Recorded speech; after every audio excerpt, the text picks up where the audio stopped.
Bonjour à tous. Donc, je suis Louis-John Biagui, donc, le formateur du coaching Days du jour.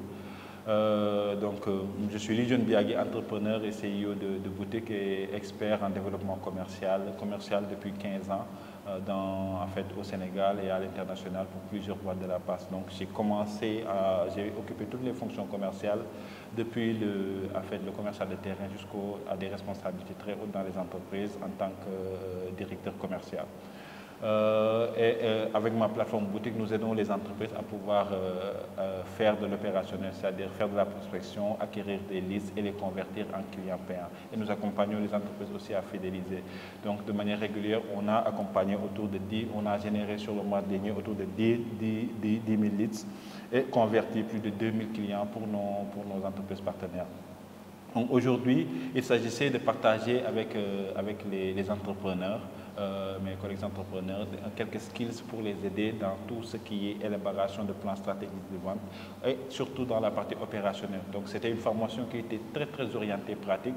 D'ailleurs, je l'appelle parcours, je préfère dire le mot parcours au lieu de parler de formation, qui permettait à chaque étape que les entrepreneurs puissent intégrer ce qu'il faut faire dans chaque étape du parcours, depuis l'avant-vente, dans la vente en tant que telle, jusqu'à l'après-vente, quels sont les skills qu'il faudrait mettre en place pour pouvoir arriver à des résultats probants. Donc, on a commencé par l'introduction à la vente stratégique en mettant en avant l'importance de la vente, même si je prêchais déjà des convaincus, en fait, la vente en tant que moteur de la croissance de toute entreprise, donc qu'il n'y a pas de revenus sans vente, entre autres. On a aussi vu les défis spécifiques des PME. Donc, où de nombreux PME d'entre eux font face à des défis tels que limitation des ressources et méconnaissance des outils modernes pour pouvoir commercialiser. Et on a pu échanger sur des cas pratiques avec des entrepreneurs qui étaient sur place. Donc, l'objectif de la formation, c'était de travailler vraiment ensemble pour renforcer les compétences et de voir dans quelle mesure est-ce que nous pourrions aider les entrepreneurs à être pertinents. Donc, partant de cela, on a commencé par voir un premier module qu'on a appelé la prospection efficace, c'est-à-dire le ciblage des prospects, les techniques et les outils et les canaux de prospection adaptés.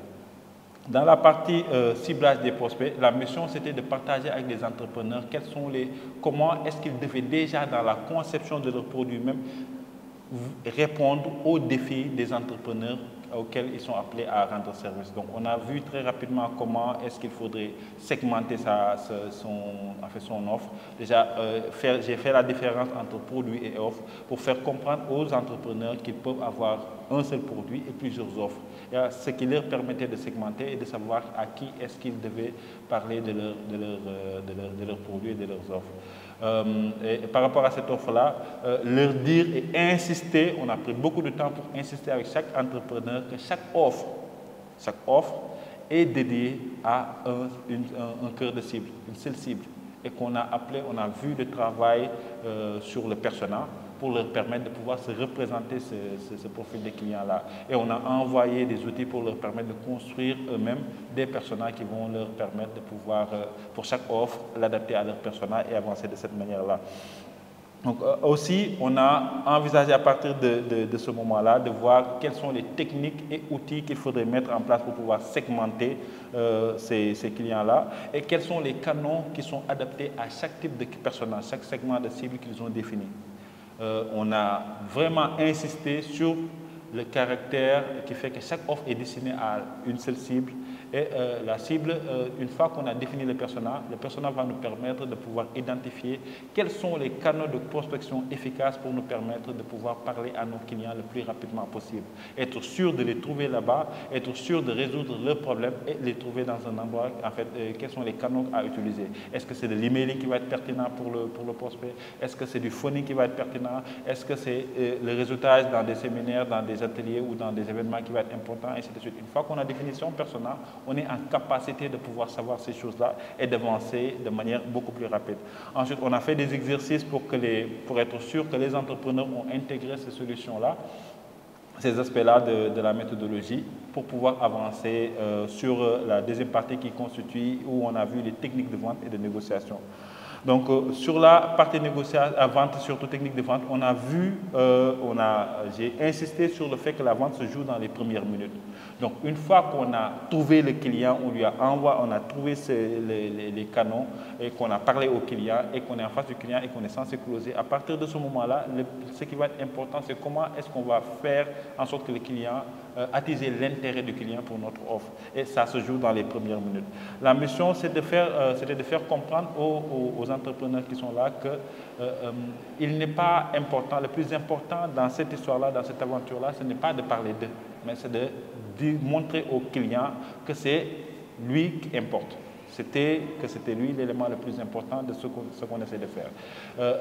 L'analogie qu'on a construite, l'analogie qu'on a présentée, c'est de dire que nous sommes les acolytes d'un héros qu'on accompagne pour que cet héros-là arrive à accomplir une quête.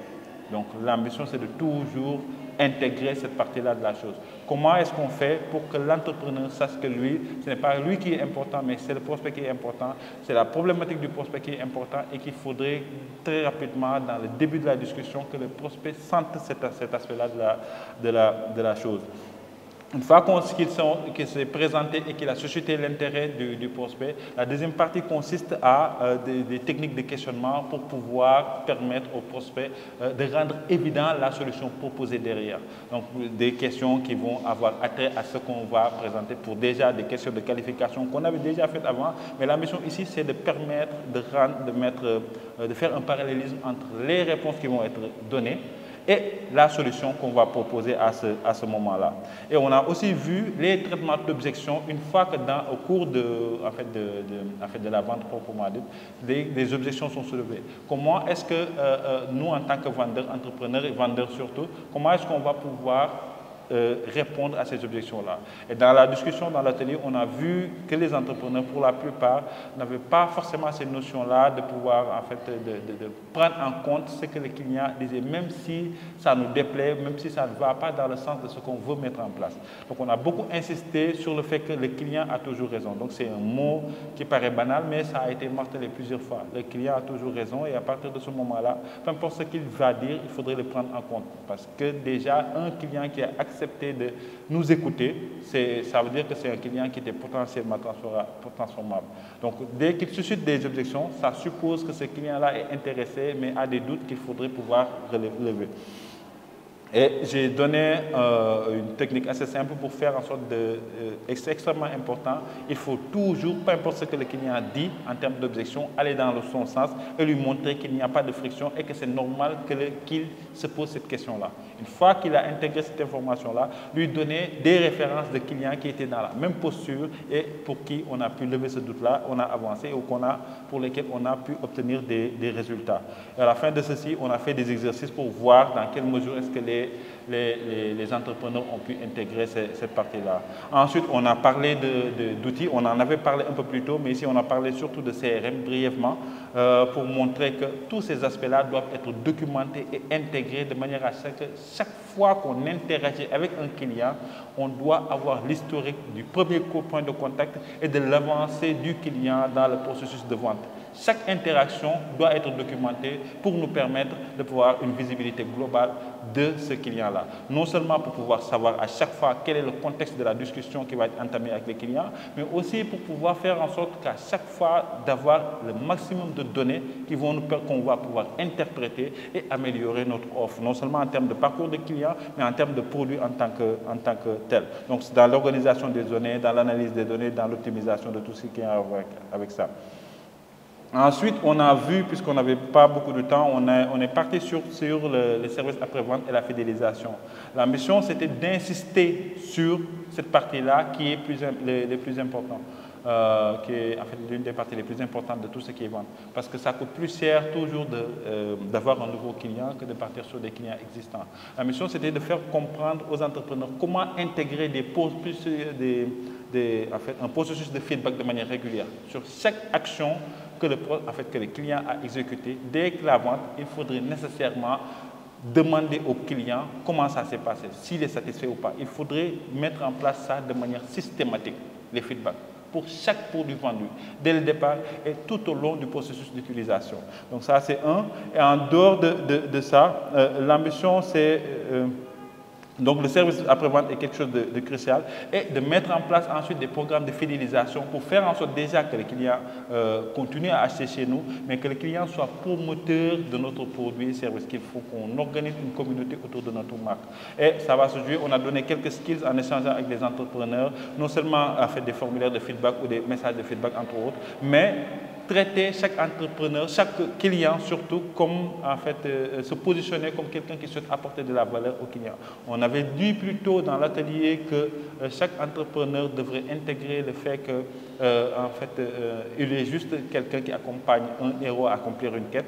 L'ambition, c'est que tout au long du processus, que le client sente que quand on est là, on n'est pas là juste pour son argent, mais on est surtout là pour lui apporter de la valeur, pour l'aider à atteindre son objectif et l'accompagner dans cet objectif-là, l'accompagner au quotidien par rapport à ça. Mettre en place, identifier une fois, puisqu'on a mis le CRM, on a un volume de données important qui nous permet de savoir ce que le client veut aujourd'hui, d'anticiper sur ses besoins et de manière régulière d'être à ses côtés pour lui permettre d'avancer dans sa quête régulièrement tout au long du processus. De mettre en place des systèmes de fidélisation. On a même donné quelques exemples concrets où les gens, de manière régulière, permettaient en fait, de tisser des cartes de fidélité d'une manière ou d'une autre, en permettant aux gens, à chaque fois qu'ils font un achat, qu'ils ont des points ou des bonus qui font que ces gens-là vont vouloir continuer à acheter pour rester dans le système, mais en faisant en sorte que ces gens-là, en fait, qu'ils aient une adhésion très très forte autour de la marque pour pouvoir en devenir les ambassadeurs.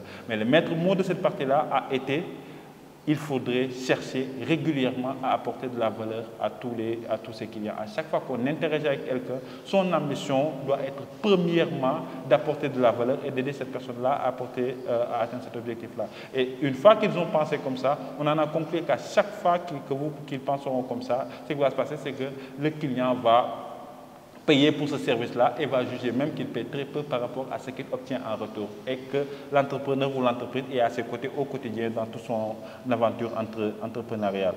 On a aussi vu brièvement les digitalisations de tout ce processus-là, parce que ce processus-là, on peut le faire de manière manuelle, mais en intégrant les CRM, en intégrant des outils comme les séquençages d'emails, entre autres, ça nous permet d'automatiser et de pouvoir faire en sorte de le transmettre en mettant des processus digitaux qui vont faire en sorte que ces processus-là soient un peu plus huilés et qu'ils puissent être scalable, c'est-à-dire utilisés sans que l'humain soit au centre de ce qui se fait, tout en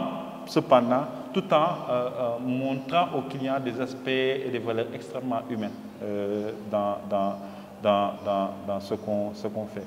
Donc, globalement, voici ce qu'on a vu aujourd'hui tout au long de la séance.